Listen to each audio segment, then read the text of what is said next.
Hello students, I am मैंक and welcome to our channel agriculture universe. So student, आज का topic है हमारा rust disease in wheat. Okay, video को last तक जरूर देखिएगा, 110 आपका कॉन्सेप्ट क्लियर हो जाएगा। तो चलिए शुरू करते हैं। रस्ट डिजीज इन वीट, यहाँ पर फर्स्ट ऑफ ऑल देखेंगे हम लोग स्टूडेंट इसमें सिम्टम्स यानी कि लक्षण। फर्स्ट पॉइंट है इसमें येलो रस्ट, जिसे स्ट्रीप रस्ट भी जानते हैं हम। Yellow to orange pustules arranged in stripe on leaves. यहाँ पर बताया जा रहा है कि पीले से आपका ऑरेंज कलर यानी कि नारंगी कलर पास्टुअल्स आपको शो होंगे। कहाँ पे? स्ट्रीप्स यानी कि धारियों की तरह पत्तियों पर। तो पहला लक्षण ये है कि पीले से नारंगी आपको स्ट्रिप्स देखने को मिलेंगी, धारियाँ देखने को मिलेंगी पत्तियों पर। ये होता है लक्षण। सेकंड क्या है? लीफ रस्ट यानी कि ब्राउन रस्ट, स्मॉल छोटे, सर्कुलर यानी कि गोलाकार, ऑरेंज ब्राउन पास्टुअल्स। आपको यहाँ पर ऑरेंज ब्राउन पास्टुअल्स देखने को मिलेगा। स्कैटर्ड ऑन लीव्स यानी कि बिखरा हुआ आपको दिखेगा पत्तियों पर। तो दूसरा लक्षण क्या है? लीफ रस्ट यानी कि ब्राउन रस्ट का। स्मॉल सर्कुलर छोटे, और सर्कुलर आपको ऑरेंज ब्राउन पास्टुअल्स स्कैटर्ड दिखेंगे यानी कि बिखरे हुए आपको ऑरेंज ब्राउन पास्टुअल्स दिखेंगे पत्तियों पर। ये हो गया हमारा सेकेंड आपका सिम्टम्स किसका? रस्ट डिजीज इन वीट का। यानी कि जो रतुआ रोग है ये हमारा गेहूं का, इसमें क्या हो गया था? पहला लक्षण आपको हम लोग पढ़ लिए येलो रस्ट, जो कि स्ट्रीप रस्ट होता था, धारीदार आपको देखने को मिलता था लक्षण पत्तियों पर। दूसरा क्या है? इसमें आपको ऑरेंज ब्राउन पास्टुअल्स देखने को मिलते हैं, स्कैटर्ड जो होते हैं, बिखरे हुए होते हैं पत्तियों पर, स्मॉल एंड सर्कुलर वे में। ओके, ये हो गया। चलिए देखते हैं लास्ट इसमें हमारा थर्ड एक और सिम्टम्स लक्षण हमको देखने को मिलता है। थर्ड है हमारा स्टूडेंट इसमें स्टीम रस्ट यानी कि ब्लैक रस्ट।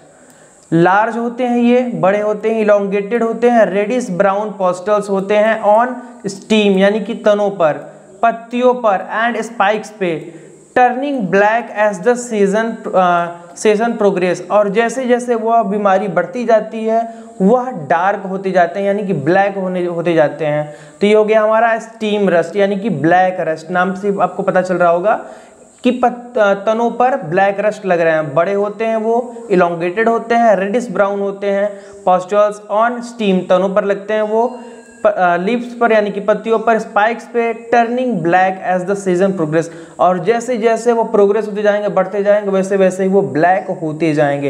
ये हो गया हमारा 3 सिम्टम्स आप लोग पढ़ लिए, क्लियर हो गया। चलिए देखते हैं नेक्स्ट अब पढ़ेंगे स्टूडेंट हम लोग इटियोलॉजी, जिसमें देखेंगे कि कारक कौन से हैं, किसके द्वारा फैलते हैं बीमारी। आपका यहाँ पे दिया गया है caused by fungi from the genus Puccinia, यानी कि जो जीनस पुसीनिया है इसके द्वारा, ये आपका एक फंगल डिजीज है जिसके द्वारा रस्ट डिजीज होता है। हो गया ये इटियोलॉजी हमारा। और हम लोग 3 पढ़े थे और अपना देख लेते हैं। Yellow rust, leaf rust, steam rust. इसमें आपका फर्स्ट है पुसीनिया स्ट्रीफॉर्मिस, इनके द्वारा येलो रस्ट होता है। ओके, सेकेंड है हमारा पुसीनिया ट्रिटिसिनिया, ये लीफ रस्ट के लिए रिस्पॉन्सिबल होते हैं। थर्ड हो गया पुसीनिया ग्रामीन्स यानी कि स्टीम रस्ट। जो स्टीम रस्ट होता है इसके लिए कौन रिस्पॉन्सिबल होता है? कौन सी जो आपके पैथोजन कौन सी फंगी होते हैं? ये होते हैं आपके पुसीनिया ग्रामीन्स। That's clear. यहाँ पे देख लियो हम लोग इटियोलॉजी खत्म हुआ। चलिए देखते हैं हम next disease cycle. Next is disease cycle. D cycle पढ़ेंगे हम लोग कि बीमारियां कैसे फैलती हैं। फर्स्ट इसमें over wintering. Rust fungi survive on volunteer wheat plant and grasses. Over wintering यानी कि नाम से पता चल रहा है ज़्यादातर ठंडी में ये बीमारियां जो होती हैं, फंगल डिजीज होती हैं, बढ़ती हैं।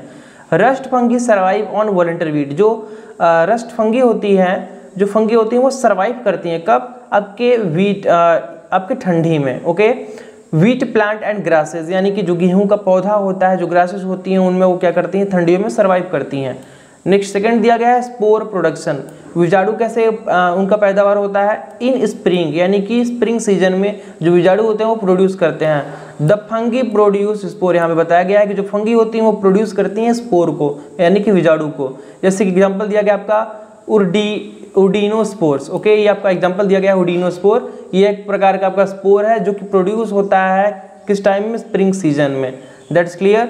नेक्स्ट हमारा थर्ड दिया गया डिस्पर्सल, फैलते कैसे हैं, wind spread spore to new wheat plant, यानी कि हवा के जरिए ये लोग क्या करते हैं, फैल जाते हैं दूसरे पे भी, दूसरे न्यू प्लांट, यानी कि न्यू आपका जो व्हीट प्लांट होता है, नया गेहूं का पौधा है, उस पर क्या करेंगे, फैल जाएंगे। तो डिस्पर्सल यानी कि फैलना होता है। तो कैसे फैल रहा है ये, विंड के द्वारा, यानी कि हवा के द्वारा। That's clear. चलिए देखते हैं next fourth point. Next fourth हमारा स्टूडेंट इन्फेक्शन, इसमें है spore germinate and infect the plant producing pustules. यहाँ पे बताया जा रहा है कि स्पोर जर्मिनेट, स्पोर जो होंगे वो जर्मिनेट करेंगे एंड इन्फेक्ट द प्लांट, और वो प्लांट को इन्फेक्ट कर देंगे, जो पौधे हैं उनको वो बीमार कर देंगे, जो गेहूं के पौधे हैं।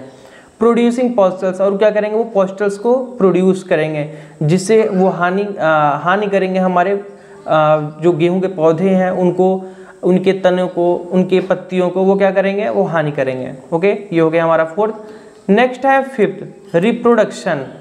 यहाँ बताया गया है the cycle repeats producing multiple generation of spore. यहाँ बताया जा रहा है कि यही साइकिल लगातार रिपीट करेगी, प्रोड्यूस करेगी मल्टीपल जनरेशन ऑफ स्पोर, यानी कि बहुत सारे बीजाणु आएंगे और इस तरीके से वो डिजीज साइकिल कंप्लीट मतलब चलती रहेगी, उनकी जो बीमारी है वो फैलती रहेंगी। तो ये हो गया हमारा फिफ्थ रिप्रोडक्शन। चलिए आगे देखते हैं हम लोग स्टूडेंट नेक्स्ट पॉइंट। नेक्स्ट यहाँ पर पढ़ेंगे हम लोग स्टूडेंट मैनेजमेंट, यानी कि प्रबंधन के बारे में, कैसे बीमारियों को प्रबंधन करेंगे हम लोग, कैसे प्रबंधित करेंगे। फर्स्ट इसमें रेजिस्टेंट वैरायटी, हम लोग रेजिस्टेंट वैरायटी का इस्तेमाल करेंगे। Planting wheat variety resistant to rust, यानी कि ऐसे गेहूं के हम लोग वैरायटी को लगाएंगे जो कि रस्ट डिजीज को क्या करे, वो रेजिस्टेंट करे, यानी कि रोके, प्रतिबंध करे। ओके, सेकेंड यहाँ पे दिया गया है कल्चरल प्रैक्टिसेस, यानी कि कल्चरल प्रैक्टिसेस में क्या क्या हम लोग इस्तेमाल करेंगे। फर्स्ट आपका हो गया क्रॉप रोटेशन, जो कि यूनिवर्सल है। टू रिड्यूस फंगल इनकोलम, यानी कि जो फंगल जो बढ़ती जा रही है लगातार एक साइकिल से दूसरे साइकिल, क्रॉप रोटेट करेंगे हम लोग, यानी कि फसल चक्र करेंगे, अदल बदल के फसलें लगाएंगे, उससे जो होंगी पेस्ट होंगी, जो आपकी डिजीज होंगी, जो इंसेक्ट मतलब जितनी भी आपकी जो हार्म चीज़ें होंगी वह सप्रेस हो जाएंगी। इसलिए हम लोग क्रॉप रोटेशन मस्ट नेसेसरी होता है हमारे कल्चरल प्रैक्टिसेस में। That's clear. सेकेंड है यहाँ पे removing volunteer wheat and grasses that harbour the fungi. यहाँ पे बताया गया है कि रिमूव करेंगे हम लोग वॉलंटियर व्हीट को, जो अननेसेसरी व्हीट है, यानी कि जो पहले से बीमार है उनको हम लोग क्या करेंगे, रिमूव कर देंगे, निकाल देंगे। एंड ग्रासेस, उन घासों को भी, द हार्बर ऑफ फंगी, जहाँ पे फंगस जो है फैल रहे हैं, जहाँ पे लग रहे हैं, उनको क्या करेंगे हम लोग, रिमूव कर देंगे, बाहर कर देंगे। ये हो गया हमारा सेकेंड कल्चरल प्रैक्टिसेस में। थर्ड है हमारा स्टूडेंट केमिकल कंट्रोल। अब यहाँ पे देखेंगे हम लोग केमिकली कैसे कंट्रोल करेंगे डिजीज को। सो फर्स्ट यहाँ पे हम लोग करेंगे apply fungicide, because fungal disease है तो यहाँ पर हम लोग फंगिसाइड का इस्तेमाल करेंगे ड्यूरिंग क्रिटिकल ग्रोथ स्टेज, यानी कि जैसे जैसे वो बढ़ते जाएंगे, बहुत ज़्यादा हार्म करेंगे हमारे व्हीट प्लांट को, हम लोग अप्लाई करेंगे फंगिसाइड का, जिससे कि रिड्यूस किया जा सके डिजीज को, वहाँ पे सप्रेस किया जा सके। सो यहाँ पे हमारा कंप्लीट होता है थर्ड पॉइंट। चलिए देखते हैं लास्ट फोर्थ पॉइंट।